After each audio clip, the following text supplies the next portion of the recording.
Hello students, welcome back to my channel Magic Maths. Today we'll be discuss about linear equations questions.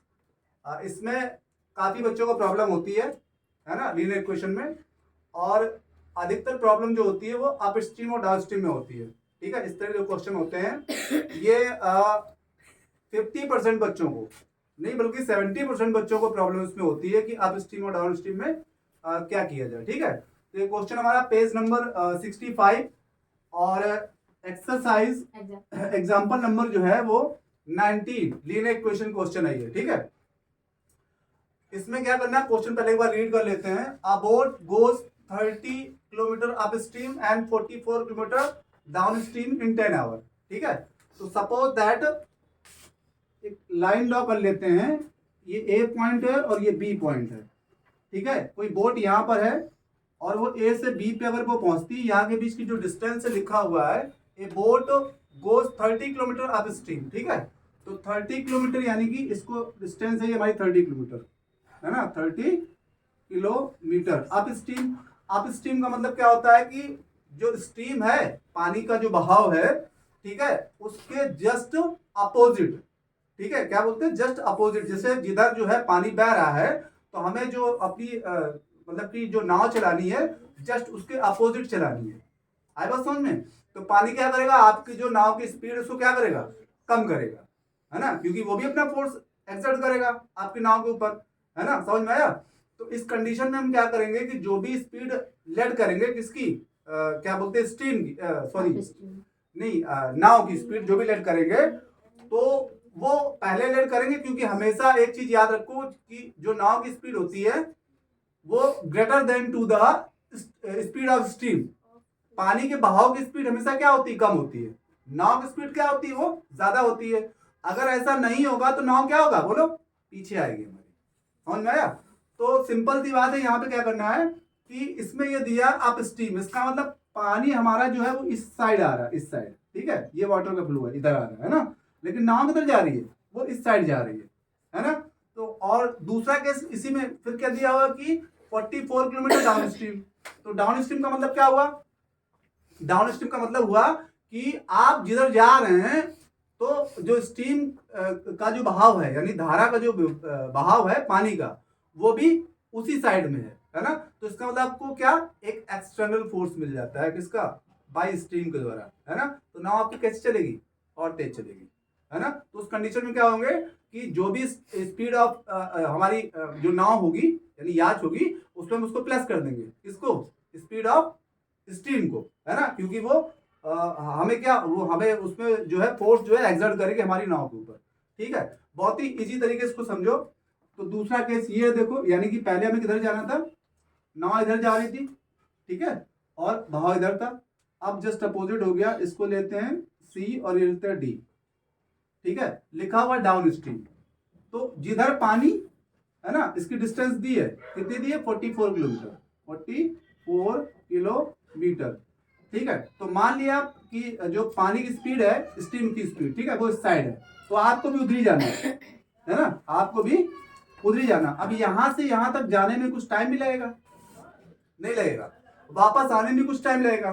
तो सबसे पहले वाला first हम क्या करते हैं, दोनों की स्पीड को लेट कर लेते हैं, किसकी, स्पीड ऑफ, बोलो, डाउन स्ट्रीम, यानी स्पीड ऑफ नहीं, पहले लेट करना पड़ेगा ना, क्या कि स्पीड जो उसकी है, क्या बोलते हैं, बोट की स्पीड क्या है और स्ट्रीम की स्पीड क्या है ना। तो सबसे पहले क्या करते हैं, बोट की स्पीड को लेट करते हैं ना, let speed of boat equal x kilometre per hour. ठीक है, और स्पीड ऑफ स्ट्रीम। अब यहां पे एक चीज याद रखना कि जो स्पीड ऑफ बोट लेट किया है x, ठीक है, वो किसमें है, इन स्टिल वाटर, मतलब पानी जब क्या है, शांत है। ठीक है, मैं इसको यहां पे लिख देता हूं, speed of boat in still water. ये बहुत इंपॉर्टेंट पॉइंट है। ठीक है, स्टिल वाटर, स्टिल वाटर का मतलब जब पानी क्या है, शांत है, x किलोमीटर पर आवर, यानी उस समय पानी बिल्कुल शांत है, पानी बह नहीं रहा है। ठीक है, सेकंड क्या है, स्पीड ऑफ, बोलो, स्टीम कितनी हो जाएगी, y किलोमीटर पर आवर। ठीक है, इतना समझ में आया। अब उसके बाद दिया है कि जब अप स्ट्रीम यानी कि 30 किलोमीटर अप स्ट्रीम और 44 किलोमीटर डाउन स्ट्रीम, मतलब 30 किलोमीटर आप अप स्ट्रीम गए और 44 किलोमीटर आप डाउन स्ट्रीम गए। ठीक है, तो इसमें क्या होगा, उस टाइम भी लगेगा नहीं लगेगा, वो दिया हुआ कितना, 10 आवर, यानी जाने में और वापस आने में होल जर्नी को कंप्लीट जो करने में जो पूरा टाइम स्पेंड हुआ वो आपका 10 आवर है। समझ में आ गया होगा। तो क्या करेंगे कि जाने का टाइम और प्लस आने का टाइम अगर प्लस कर दें वो टोटल 10 आवर के इक्वल होगा नहीं होगा, होगा, बोलो। अब क्या करेंगे, सीधे हम लोग को फॉर्मूला इससे ले लेंगे हम लोग, DST। ठीक है, यानी टाइम, पहले जाने का टाइम ले लेते हैं। ठीक है, तो जाने का टाइम क्या हो जाएगा, T1 ले लेते हैं। ठीक है, तो क्या हो जाएगा, जाने का टाइम क्या हुआ, T1 और प्लस आने का भी टाइम है, क्या हो जाएगा, T2। ठीक है, जाने आने में कितना टाइम लग रहा है, 10 आवर। ठीक है, तो 10 आवर यहाँ पे 10 आवर। ठीक है, अब ये क्या हमारे पास टाइम है, तो टाइम कैसे निकलेगा, डिस्टेंस अपॉन स्पीड, है ना, डिस्टेंस अपॉन स्पीड। पर हमें यहाँ पे स्पीड ये बोट इसकी बोट की तो लेट कर ली है और इसकी भी लेट कर ली है, पर हमें निकालना है कि स्पीड अप स्ट्रीम, किसकी निकालनी है, अप स्ट्रीम, है ना। तो speed of boat in up stream, अब यहां फिर से लिखना पड़ेगा, यहाँ पे speed of boat in up stream. ठीक है, इसको बाद में कर देते हैं ना, speed of boat in up stream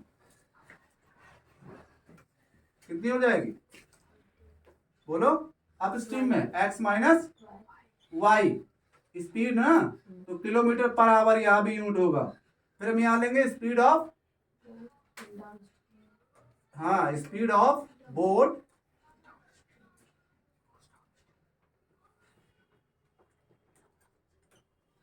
in down stream. ठीक है, बोट थोड़ा छोटा पड़ जाता है,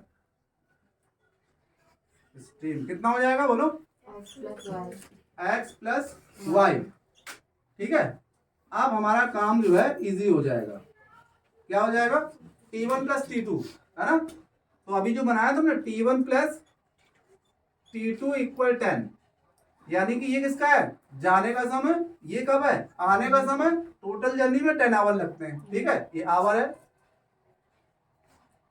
तो T1 क्या हो जाएगा, डिस्टेंस अपॉन स्पीड। तो डिस्टेंस कितनी है, 30 किलोमीटर, किसकी, अप स्ट्रीम की, है ना। तो डिस्टेंस कितनी है, 30 अपॉन स्पीड, स्पीड कितनी है, बोलो, अप स्ट्रीम की, ये लड़की है, देखो अप स्ट्रीम की, ये x minus y, x minus y plus फिर कितना है 44।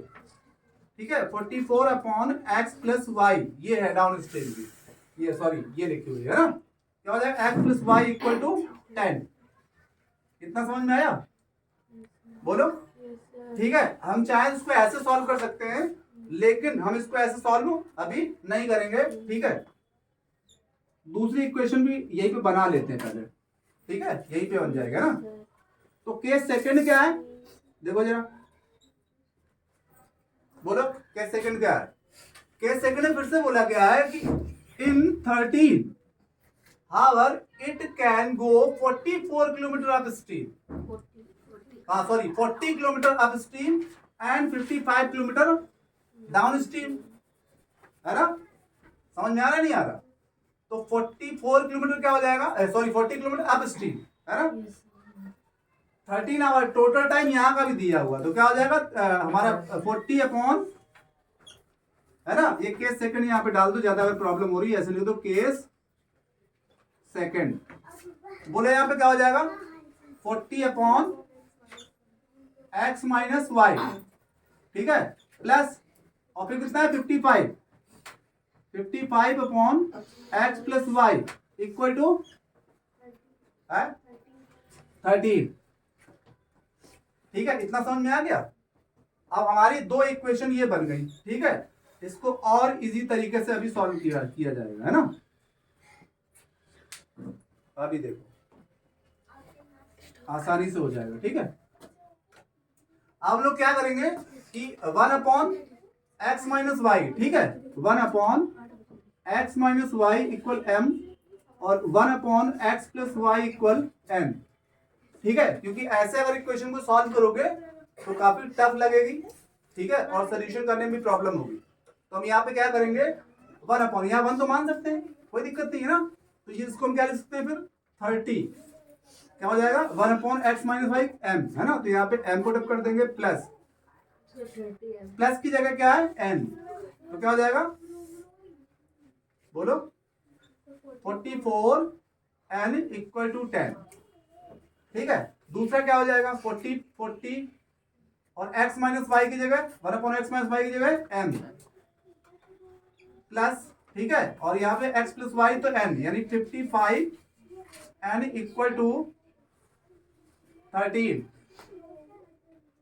ठीक है, इक्वल टू 13, है ना। अब हम इसको दो तरीके से कर सकते हैं, या तो एलिमिनेशन मेथड से कर सकते हैं या फिर सब्स्टिट्यूशन मेथड से। तो एक काम करते हैं, पहले इसको छोटा कर दें, कर दो नहीं होगी ना, क्यों, क्या करें, इनटू कर दें, किससे कर दे बताओ, इसको 4 से कर देते हैं, ठीक है। तो 4 3 12, है ना। इस वाली इक्वेशन में ऊपर वाली में किससे किए दे रहे हैं 4 से, और इसमें किससे किए दे रहे हैं 3 से, है ना। तो ये हो जाएगा हम लोग का 4 3 12, ठीक है, m प्लस 4 4 16 और 4 5 16 17 n इक्वल टू 40, अनुराग सही है। उसके बाद 3 4 12 120 m प्लस 3 5 15 और 3 5 15 और 16 n इक्वल टू 13 3 39, ठीक है।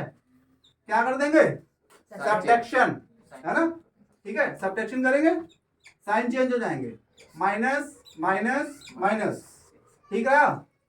ये प्लस ये माइनस कैंसिल हो गया, यहाँ कितना आएगा 1, है ना, 11 आया, और इक्वल टू इधर कितना आया 11 n इक्वल टू 1, सही है। तो n इक्वल कितना आ गया 1/11, इसकी n की वैल्यू आ गई, है ना। अभी हमें क्या चाहिए, अभी m भी चाहिए, तो ये वैल्यू कहाँ पे रखते हैं, यहाँ पे रखते हैं, है ना, इस जगह। तो putting the value of n in equation first, ठीक है, इसको फर्स्ट डाल देना इक्वेशन, है ना। तो अभी हो जाएगा 30 m प्लस 44 और n की जगह क्या लिखना है 1/11, ठीक है, और इक्वल टू बोलो 4 ही आएगा ना, नहीं सर सही है, इक्वल टू 10 अभी आएगा ना, उसी में तो रख रहे हैं, ठीक है, इक्वल टू, हाँ सॉरी 10 आएगा, है ना, सही है। इसको कट कर दो, 4 जा 11 4 जा 44, ठीक है। तो क्या हो जाएगा 30m इक्वल टू 10 माइनस 4, तो m इक्वल कितना हो गया 6/30, है ना, क्यों भाई। तो m इक्वल कितना आ जाएगा 1/6 5 30 1/5, ठीक है। m भी फाइंड हो गया और n भी फाइंड हो गया। अब देखो यहाँ पे क्या किया था, m की जगह क्या रखा था 1/x माइनस वाई, ठीक है, समझ में आ रहा नहीं आ रहा। तो हम लोग 1/ इसकी m की जगह क्या रख देंगे, यहाँ पे यही वैल्यू पुट अप कर दो इसी जगह, ठीक है, यानी कि m की जगह 1/5, क्लियर। तो ये जाएगा 1/x minus y equal to 1/5, समझ में नहीं आया। इसको क्रॉस मल्टीप्लाई करेंगे तो क्या आ जाएगा x minus y equal to 5, ठीक है। इक्वेशन नंबर 3 दे दो इसको, है ना, और इस वाले को फर्स्ट दे देना, इस वाले को सेकंड दे देना, ठीक है। अब हम क्या करेंगे, इससे बना लेंगे, तो x प्लस वाई दे, यहाँ पे क्या आ जाएगा x plus sorry 1/x plus y equal 1/11, ठीक है। तो क्या हो गया x प्लस वाई इक्वल 11, इसको इक्वेशन नंबर 4 दे दो, ठीक है। अब क्या करेंगे, ऐड इक्वेशन 3 और 4, ठीक है, क्या करेंगे, ऐड कर देंगे, है ना। तो ये जाएगा x minus y equal to 5, है ना, और x plus y equal to, बोलो भाई 11। क्या कर रहे हैं, ऐड कर देना, ठीक है। तो ऐड करने में सेम साइन क्या होते हैं, बोलो, कट जाते हैं, ठीक है। माइनस प्लस, ये प्लस का है, माइनस का कैंसिल हो गया, है ना। तो क्या आ गया, 2x इक्वल 16, सही है। तो x इक्वल कितना आ गया, 8, और x क्या लेट किया था आपने, एक मिनट रुक जाओ, पहले y भी निकाल लेते हैं फिर बताते हैं, ठीक है। x की वैल्यू पुट अप कर देंगे इसमें हम लोग, इसमें इसमें, है ना। तो y निकला है कितना, 3, ठीक है। यहाँ पुट अप करेंगे, x इक्वल कितना, 8 को तो ट्रांसफर कर देंगे, है ना। तो क्या आ जाएगा, y इक्वल 3। अब ये क्या आ जाएगा, किलोमीटर पर आवर, है ना। यहाँ भी क्या आ जाएगा, किलोमीटर पर आवर। अब एक चीज गौर करो, स्टार्टिंग में क्या बोला था, बोलो भाई, ये बोला था कि हमेशा जो है स्ट्रीम की स्पीड क्या होगी, लेस देन 2 बोट, है ना, क्योंकि जो बोट की स्पीड होगी वो ज्यादा होगी। अब देखो यहाँ पे बोट की स्पीड कितनी आ रही है, 8 किलोमीटर पर आवर, है ना, बट स्ट्रीम की स्पीड कितनी आ रही है, 3 किलोमीटर पर आवर। समझ में आ गया होगा, ठीक है ना। इजी क्वेश्चन है, ज्यादा टफ नहीं है, लेकिन बस ये प्रैक्टिस चाहिए इसके लिए, है ना।